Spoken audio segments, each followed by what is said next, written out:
Mesdames, Messieurs, bonjour. Je suis très heureux de pouvoir m'adresser à vous sur ce thème si important pour l'avenir du système éducatif, et d'ailleurs pour l'avenir de tout système éducatif, celui de l'usage intelligent, utile pour les élèves, des tablettes numériques. Et pour commencer, je voudrais saluer l'organisation de cette manifestation, qui maintenant a pris une grande ampleur depuis 3 ans, qui est organisée par la Direction générale de l'enseignement scolaire, mais aussi l'inspection générale de l'éducation nationale. Et je voudrais tout particulièrement saluer le rôle joué par Catherine Bizot pour cette montée en puissance. Et puis l'Académie de Nice, avec tout particulièrement le CRDP de Nice, très mobilisé pour cette manifestation, qui est tout à fait typique de l'engouement que suscite ce sujet, puisque au départ, il s'agissait d'organiser une réflexion à l'échelle de l'Académie de Nice. Et très vite, on a vu évidemment que c'est l'ensemble de la France qui était intéressé par une telle réflexion.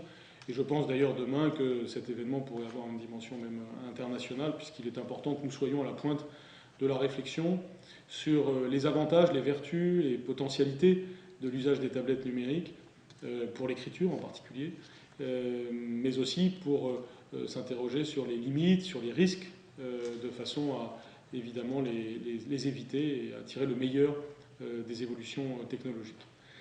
Il y avait évidemment beaucoup de sujets derrière la question qui nous occupe au cours de cette rencontre, et vous allez pouvoir approfondir cela entre spécialistes. Et je voudrais saluer tous ceux qui vont intervenir devant vous, et vous saluer tous pour votre mobilisation sur un tel sujet. Ce sujet est stratégique au sens où l'évolution des outils est toujours stratégique pour l'éducation nationale.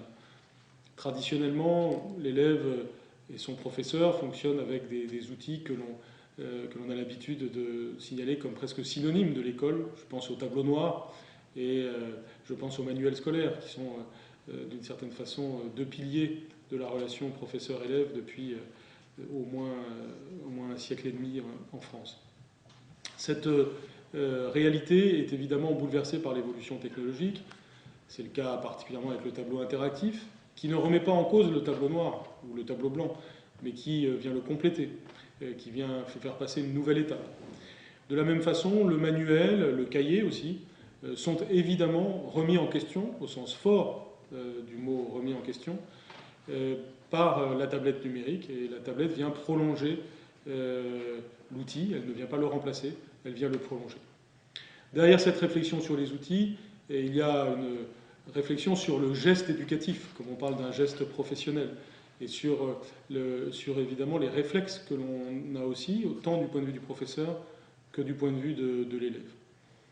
De ce point de vue-là, je voudrais affirmer à quel point la question de la maîtrise de la langue, c'est-à-dire la question de la lecture et de l'écriture, reste le noyau dur central de ce que nous avons à transmettre à nos élèves.